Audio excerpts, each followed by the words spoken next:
യേശുക്രിസ്തുവിന്റെ കുരിശിൽ പതിപ്പിച്ച മേലെഴുത്ത് ഞാനാകുന്നവൻ ഞാനാകുന്നു എന്നതിന്റെ ചുരുക്കരൂപമാണോ?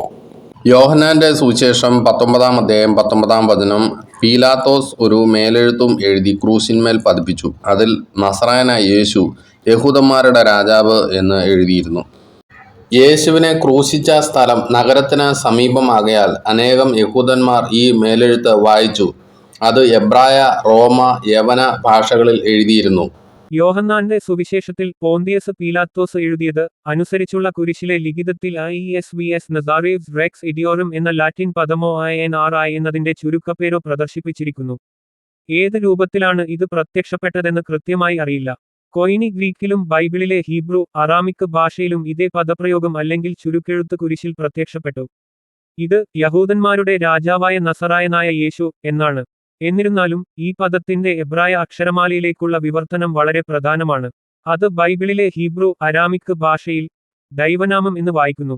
അതായത് ഹ യഹുദീം വെയ്മേലേക്ക് ഹനസാറെ യേശുവ. ഇത് റോമൻ അക്ഷരമാലയിൽ YHVH എന്ന് വിവർത്തനം ചെയ്യുന്ന ഹാഷം എന്നാണ് ഇതിന്റെ ചുരുക്കെഴുത്ത്. ഹീബ്രു, അരാമിക് ഭാഷയിൽ YHVH, YHWH മായി പരസ്പരം മാറ്റാവുന്നതാണ്. യഥാർത്ഥത്തിൽ ദൈവം, യഹ്വഹ്, യഹോവ എന്നാണ് അർത്ഥമാക്കുന്നത്. മുഴുവൻ വാചകവും മേലെഴുത്തിൽ പ്രത്യക്ഷപ്പെട്ടോ അതോ ചുരുക്കെഴുത്ത് മാത്രമാണോ എന്നത് ശ്രദ്ധയിൽപ്പെടുത്തുന്ന സൂചനയ്ക്ക് അപ്പുറത്താണ്.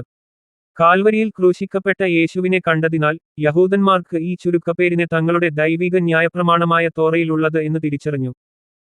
21-ാം വചനം ഇപ്രകാരം വായിക്കുന്നു. ആകയാൽ യഹൂദന്മാരുടെ മഹാപുരോഹിതന്മാർ പീലാത്തോസിനോട്, യഹൂദന്മാരുടെ രാജാവ് എന്നല്ല, അവൻ യഹൂദന്മാരുടെ രാജാവ് എന്ന് അവൻ പറഞ്ഞു എന്നത്രേ എഴുതേണ്ടത് എന്ന് പറഞ്ഞു.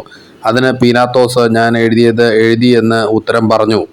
മേലെഴുത്ത് മാറ്റി എഴുതുവാനുള്ള യഹൂദന്മാരുടെ പരിശ്രമങ്ങൾ ഫലവത്തായില്ല.